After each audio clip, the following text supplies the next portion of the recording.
ते गायब झालेत की त्यांना कोणी गायब केलंय? अहो साहेब,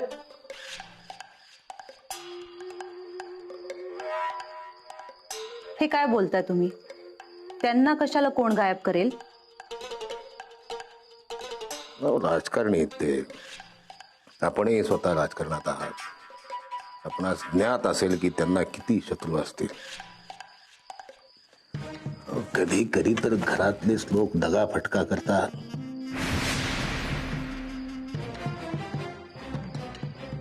कोण कधी कसा केसानं गळा कापेल काहीही सांगता येत नाही. पण तुम्ही चिंता करू नका, आम्ही शोधू त्यांना. तुमचा कोणावर संशय? शत्रू तर बरेच आहेत आमचे, पण असं कोणाचंही नाव सरळ नाही घेता येणार. ते काय ना, काही ठोस पुरावा नाही आमच्याकडे. आणि मुळातच त्यांचं काही बरं वाईट झालंय असं गृहीत का धरताय तुम्ही? म्हणजे प्लीज माझ्यासमोर तरी असं काही बोलू नका. माझे मिस्टर आहेत ते. त्यांचं नसणं मला किती त्रास देतंय हे तुम्हाला नाही कळणार. साहेब, मॅडम हे अत्यंत कठीण प्रसंगात आहेत. तुम्ही लवकरात लवकर साहेबांचा शोध घ्या.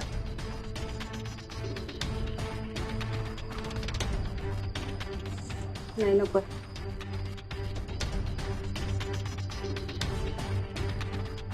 लिहून घ्या. मी काही तुम्हाला माहिती विचारतो, ती मला सांगा फक्त. विचारा काय विचारायचं. तुम्हाला हे तुमचे साहेब शेवटचे कधी भेटले होते आणि त्या दिवशी ते कुणाकडे गेले? घरीच भेटले होते. ऑफिसला निघाले होते. ऑफिसमधून काही कामानिमित्त बाहेर गेले आणि परत आलेच नाहीत. मला वाटलं राजकारणाच्या कामानिमित्त असे बाहेर जातात तर 1-2 दिवसांनी येतील परत, पण तसं काहीच झालं नाही. त्यांचा फोनही लागत नाही. काय माहिती कसे असतील, कुठे असतील. साहेब, तुम्ही प्लीज शोधा त्यांना. तुमचं ऑफिस आहे, कोण कोण असतं ऑफिसमध्ये? ते तर आता त्यांचे पिऊनच सांगू शकतील तुम्हाला. माझ्याकडे त्यांचा फोटो आहे साहेब. हाय. अमिताभ बच्चन. गंमत गंमत केली मी. अशी गंमत करत असतो मी अधून मधून. यांना कोण ओळखत नाही. आमदार मॅडम, आम्ही आमच्या परीनं कसून प्रयत्न करू. हरवलेल्या गोष्टी शोधणं माझ्या अतिशय आवडीचं काम. पण त्याहून लपवलेल्या गोष्टी शोधणं माझा अतिशय म्हणजे अतिशय आवडता विषय. त्यामुळे तुम्ही चिंता करू नका, धीर सोडू नका. तशी खचत नाही मी, पण आज फार भीती वाटते. ते काय त्यांच्याशिवाय जगण्याची सवय नाही ना, आणि पक्षालाही त्यांची खूप गरज आहे. ते नक्की सापडतील ना? ते गायब झाले असतील तर सापडतील, पण त्यांना कोणी गायब केलं असेल तर गुन्हेगारासकट मी त्याला पकडून तुमच्या समोर सादर करेन. मी चिंता करू नका, आम्ही आपल्या सेवेत सदैव सादर आहोत. मिस्टर पीए, सांभाळून घेऊन जाईल ना. पुढचं काय?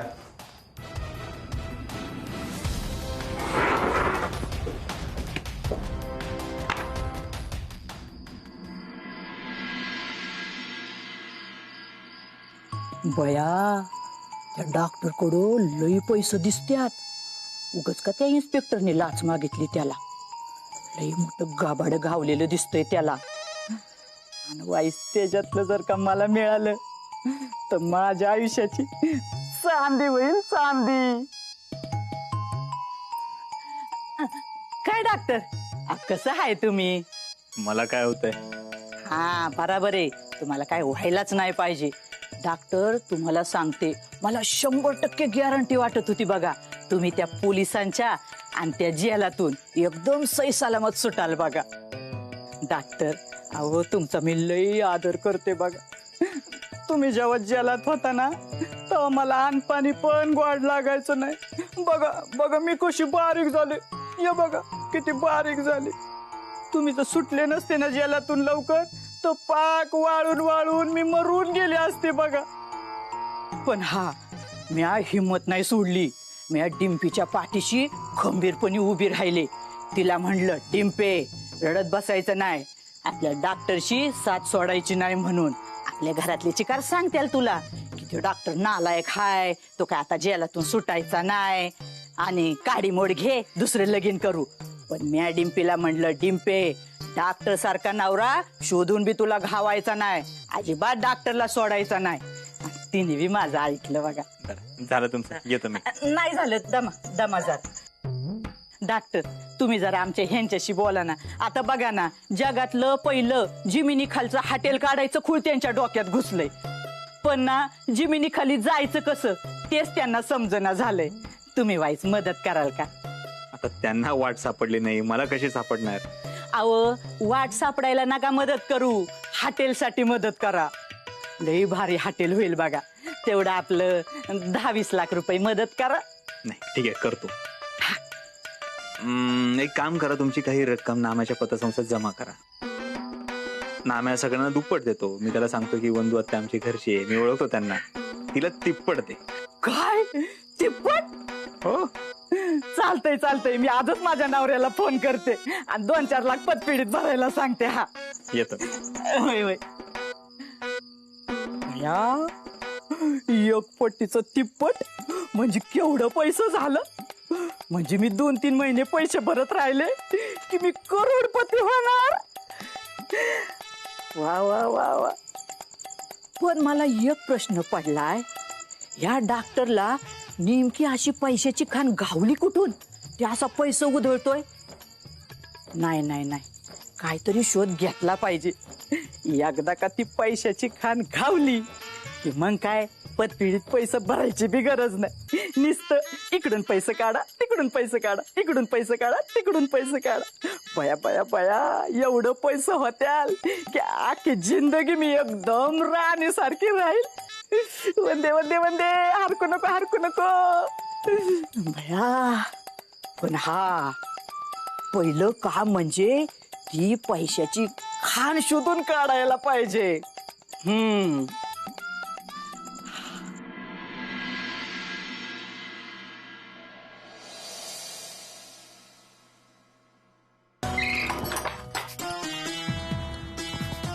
डॉक्टर उठा. डॉक्टर काय काय हे पेपर आहे अजून? काय काय लिहिलंय या पेपरामध्ये? काय लिहिलंय? आमदार बाईचा नवरा गायब आहे आणि आजच्या पेपरामध्ये आलं हे सगळं. झालं असेल काय मग? काय लहान पोरगा आहे गायब व्हायला? एवढा मोठा माणूस आहे आणि एवढ्या मोठ्या माणसाला गायब करणं एवढं सोपं आहे का? डिंपल हे सगळं मला का सांगतेस? पण कारण त्या माणसाला तुम्ही गायब केलंय. डिंपल हे सगळं मी का करीन? आमदार बाईच्या सांगण्यावरनं पैशासाठी ना तुम्ही कुठल्या पण थरायला जाऊ शकता. आणि माणसाच्या जीवाची किती किंमत आहे ना तुम्हाला हे मला चांगलं माहित आहे. तू हे असं बोलतेस जसं कधी तू कोणाला मारलंच नाहीयेस.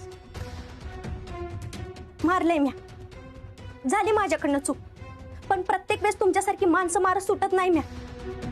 डॉक्टर मला खरं खरं सांगा, ह्या माणसाला तुम्ही गायब केलंय ना? नुसतं गायब केलंय का जीव पण घेतलाय? मूर्खच का डिंपल? काही बोलतेस का? अगं तो किती मोठा माणूस आहे माहिती आहे ना? त्याला जर का मी गायब केलं तर लगेच पोलीस स्टेशन मध्ये जाईल, पोलीस चौकीत टाकतील मला. तेच सांगते डॉक्टर मी, एवढ्या मोठ्या माणसाला गायब केलंय तुम्ही. ती आमदार बाई तुम्हाला लटकून कधी बाजलं होईल ना हे तुम्हाला पण कळायचं नाही. मी नाही मारले डिंपल त्याला. डॉक्टर माझ्याशी खोटं बोलू नका, मला सगळं माहित आहे, तुम्हीच त्यांना मारलंय. काल जेवढं तोऱ्यात बोलत होते ना, मी कुठलंच काम अर्धवट करत नाही, अर्धवट काम करणं माझ्या रक्तात नाही, तेव्हाच ओळखलं होतं मी.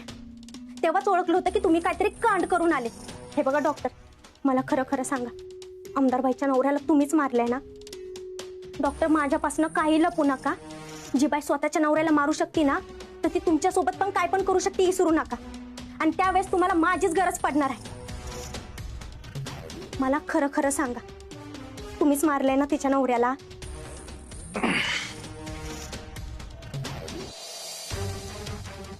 हो, मारलंय मी त्याला. झालं समाधान? काय एवढं सगळं करायची काय गरज होती?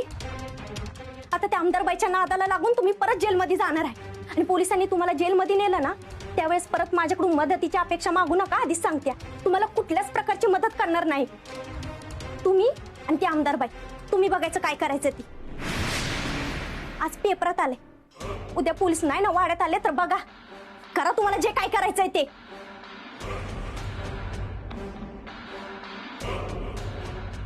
बातमी फार लवकर लीक झाली.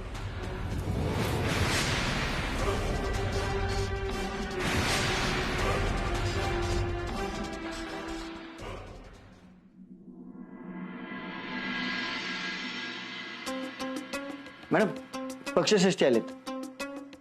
या ना साहेब, या ना. या या. बसा बसा.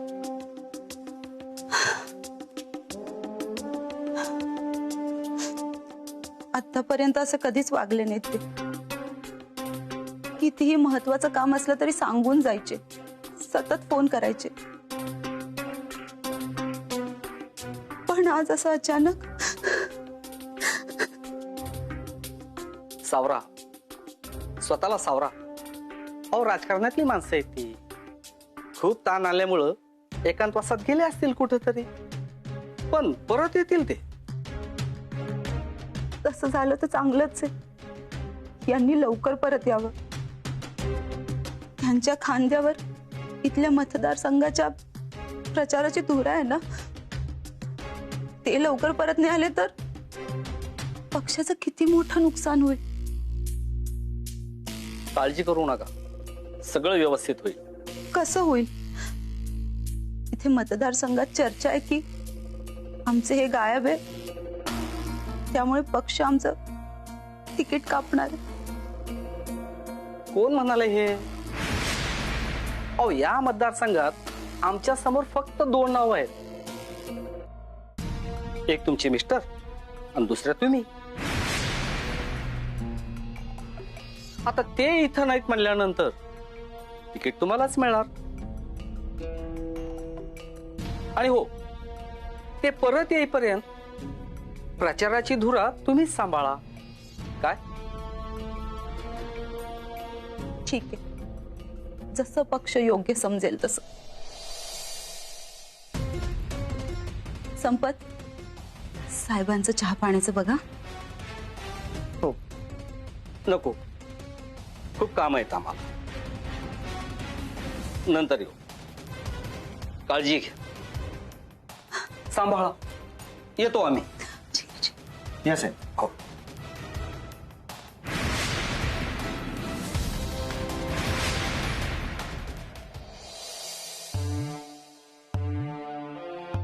डॉक्टर, तिला भेटायला चालले ना? टोन्या, जा. काय गरज आहे त्या आमदार बाईला भेटायची? अहो, ती परत तुम्हाला कशात तरी अडकवल. खरं तर तुम्ही आधीच तिच्या नादाला नव्हतं लागायला पाहिजे. अजून पण माझं आहे का? तुम्ही जाऊ नका. झालं तुझं? म्हणजे तुम्ही ऐकणार नाही ना? का दगडावर डोकं आपटून घेताय? काय शे वाढवताय तुम्ही? डिंपल विषय तिने वाढवलं, मी संपवायला चाललोय. ती बातमी बाहेर कशी आली हे तिला विचारायचंय.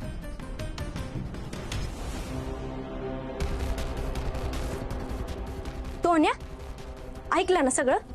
मी कसं ऐकू तुमचं काय? माफ कर तोंड्या.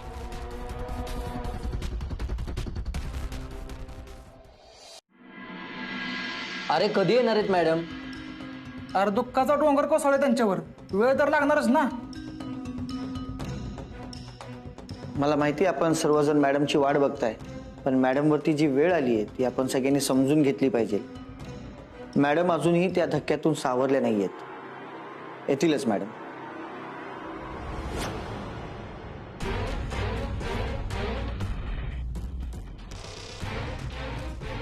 बसा.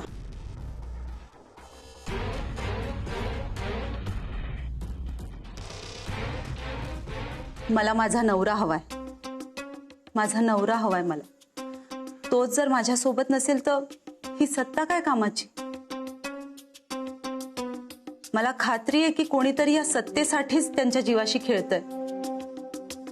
नक्कीच यात विरोधकांचा हात असणार आहे. ज्यांनी कोणी माझ्या नवऱ्याला गायब केलंय, माझी एकच विनंती आहे त्यांच्याकडे, प्लीज तुम्हाला जर ही सत्ता हवी असेल तर तुम्ही ही सत्ता घ्यावी. मी ह्या सत्तेवरून पाय उतार व्हायला तयार आहे, पण मला माझा नवरा आणून द्या.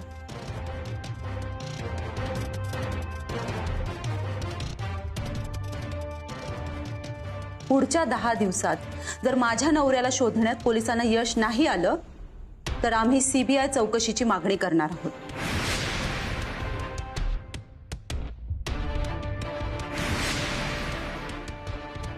संपत,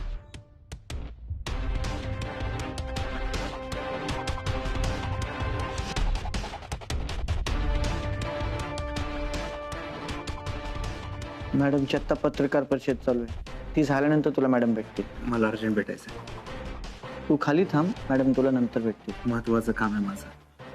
तू खाली थांब, जा.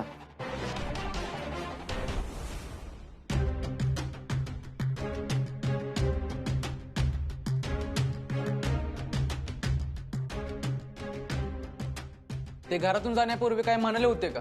त्यांच्या जीवाला काही धोका वगैरे होता असं काही सूचित केलं होतं का त्यांनी? यात तुम्ही म्हणताय तसं खरंच विरोधकांचा हात आहे की आमदारकीचं तिकीट मिळावं म्हणून त्यांच्या जवळच्या कुणीतरी त्यांना गायब केलंय? मला नाही माहित, पण तुम्ही म्हणताय तसं असेल तर माझा राजकारणावरूनचा विश्वासच उडेल. पण मला खात्री तसं काहीही नाहीये आणि हे परत नक्की येतील. तुम्ही प्लीज सगळे मला त्यांना शोधण्यात मदत करा. मी हात जोडते तुमच्या समोर, प्लीज. आता ह्यापुढे मला काहीच बोलता येणार नाही.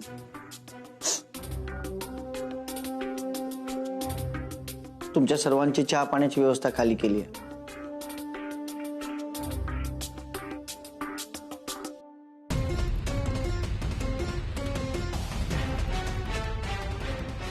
संपत, त्याला पाठवा.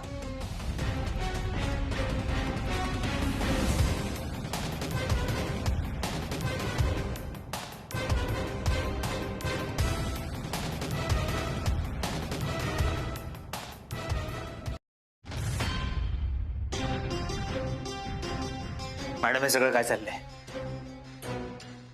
तुला सांगितलं होतं ना, मी बोलवल्याशिवाय इथे येऊ नकोस. मी घरी बसो पोलिसांची वाट बघत. येऊन घेऊन जाऊ दे मला. मॅडम जर का मी इथे आलो नसतो तर मला कळलं नसतं माझ्या विरोधात तुम्ही एवढं मोठं राजकारण करताय ते. काय बोलतोयस? काय बोलतो म्हणजे? ही बातमी मीडियापर्यंत सांगण्याची काय गरज होती? आधीच पोलीस माझ्या मागावर, आता सीबीआय. मला अडकवून जर का सगळे पैसे हडपण्याचा डाव असेल तुमचा तर उधळून लागेल. आणि अजून एक गोष्ट, मला जर का अडकवण्याचा प्रयत्न केला ना मॅडम, तुम्हालाही सोडणार नाही मी. शांत शांत हो आधी. असं काहीही होणार नाहीये. हे बघ, राजकारणात तू आहे की मी, राजकारण एवढं सोपं नसतं. त्याला अनेक पैलू असतात. तुम्ही त्याच्याकडे कसं पाहता याच्यावर बऱ्याच गोष्टी अवलंबून असतात. म्हणजे खूप सोपं गणित आहे हे. तसं तर तुला समजवायची मी गरज नाहीये, पण ऐक. पुढच्या काही दिवसांमध्ये निवडणुकीच्या तारखा आणि आचारसंहिता जाहीर होईल. तोपर्यंत माझ्या मागे सिंपथीची लाट तयार होईल. आणि तसंच हे मीडिया आणि पोलीसवाले ना माझ्या नवऱ्याच्या प्रकरणाला कम्प्लिटली विसरून जातील. कोणीही त्याच्या मागे शोध घ्यायला जाणार नाही. ते काय ना डॉक्टर, लोकांची स्मरणशक्ती ना ही फार कमी असते. त्यामुळे तर अनेक राजकारणी वर्षानुवर्ष काहीही न करता फक्त निवडणुकीच्या आधी इमोशनल कार्ड खेळून सत्तेवर येतात. त्यामुळे तू घाबरू नकोस, तुला काहीही होणार नाही. नीट ठीक आहे, पण तुमच्यावर विश्वास ठेवू शकतो ना मी? हो, तू राजकारणात नाहीयेस ना, मग तू घाबरू नकोस. तुझ्या सोबत मी राजकारण करणार नाही. ये आता.